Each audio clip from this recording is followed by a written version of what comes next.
여러분, 한 작은 시골 교회가요, 한 나라의 격동적인 역사를 그대로 품고 있다면 믿어지시나요?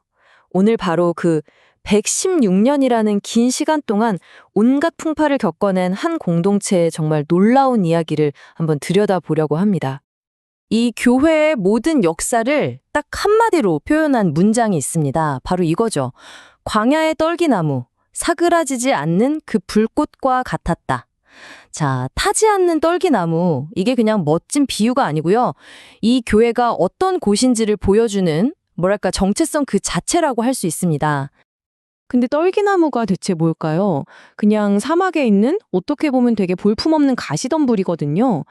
그런데 성서 이야기를 보면 이 나무가 막 불타오르는데도 신기하게 타서 없어지지가 않는 거예요. 신이 거기에 함께 있다는 상징인 거죠. 바로 이 이미지. 엄청난 고난 속에서도 절대 꺼지지 않는 이 불꽃. 이게 바로 오늘 우리가 할 이야기의 핵심입니다. 자, 그럼 이야기의 첫 장을 한번 열어볼까요? 교회가 처음 어떻게 뿌리를 내렸는지, 그 시작부터가 사실 정말 척박한 땅이었습니다. 자, 여기 연표를 한번 보세요. 시작부터가 심상치 않죠? 1907년이면? 맞습니다. 일제강점기예요.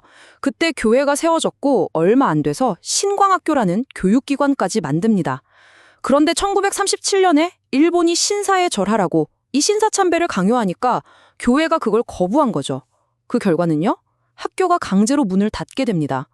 이게 바로 이 교회가 마주한 첫 번째, 정말 거대한 불길이었던 셈입니다. 이 모든 거대한 이야기, 사실은 딱 한 사람에게서 시작됩니다. 그 이름, 바로 박윤성입니다. 아니, 근데 이 박윤성이라는 분의 헌신을 보면요, 진짜 입이 떡 벌어집니다. 원래는 돈을 아주 많이 번 소금상인이었는데 기독교인이 된 후에 자기 전 재산을 다 털어서 교회랑 학교를 지은 거예요. 이게 끝이 아닙니다. 사비로 전도사들 생활비도 대주고 전도지를 수만 장씩 사서 뿌리고 심지어 옆 동네 교회 종까지 사줬다고 해요.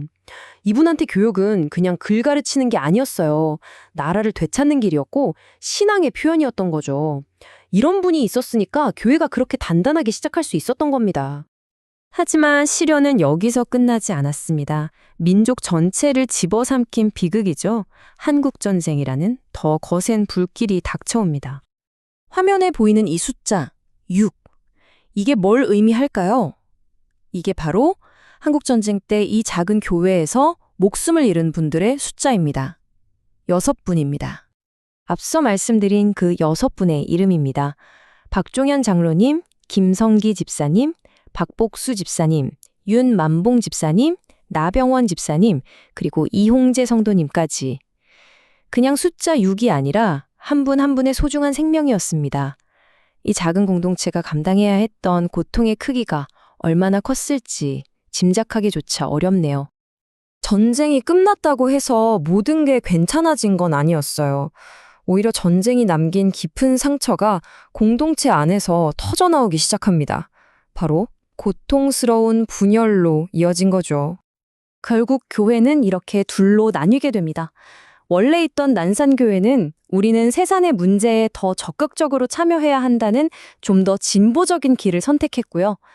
새로 갈라져 나간 영상교회는 교리적인 순수성을 지키는 게 더 중요하다는 보수적인 길을 택했습니다. 완전히 다른 길을 가게 된 거죠. 그리고 이 선택이 난산교회의 미래를 결정짓는 아주 중요한 분기점이 됩니다. 자, 이제 시간은 군부 독재 시절로 흘러갑니다. 그리고 바로 이때 이 작은 시골 교회가 역사의 무대 전면으로 나서게 됩니다. 바로 목소리 없는 사람들의 목소리가 되어서요. 근데 한번 생각해 보세요. 서슬퍼런 군부 독재 정권 앞에서 저기 시골에 있는 작은 교회가 대체 어떻게 맞설 수 있었을까요? 상상이 잘 안 가시죠? 그 중심에 강인한 목사님이 계셨습니다. 이분은요, 교회 강단을 그냥 설교하는 곳으로만 쓰지 않았어요. 독재 정권을 정면으로 비판하는 저항의 무대로 삼은 겁니다. 농민들의 권리를 위해 싸우는 지도자가 됐죠. 당연히 정권이 가만두지 않았습니다.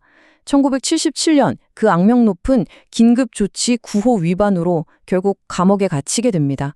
정말 시대의 어둠 속에서 교회가 어떻게 하나의 빛이 될 수 있는지를 온몸으로 보여준 사건이었죠.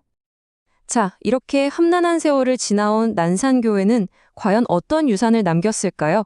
그 빛나는 족적들을 한번 따라가 보죠. 이 교회가 남긴 것들을 보면 정말 놀라워요. 여기서 무려 12명이 넘는 목회자들이 나왔고요. 처음에 그 교육 정신을 이어서 유치원도 세웠습니다. 그리고 무엇보다 대단한 건 116년 넘게 단 한 번도 그 자리를 떠나지 않았다는 거예요. 그 자체가 살아있는 역사인 거죠. 지금도 여전히 그 지역의 중심 역할을 든든하게 하고 있습니다. 그렇다면 이 기나긴 이야기 속에서 우리가 배울 수 있는 건 뭘까요? 난산교회의 이야기는 결국 우리에게 하나의 질문을 던지는 것 같아요. 여러분이 살고 계신 동네, 바로 그 주변에는 혹시 어떤 불꽃 같은 이야기가 숨어 있을까요? 어쩌면 우리가 미처 발견하지 못한 꺾이지 않는 공동체의 이야기가 바로 우리 곁에서 지금도 타오르고 있는 건 아닐까요?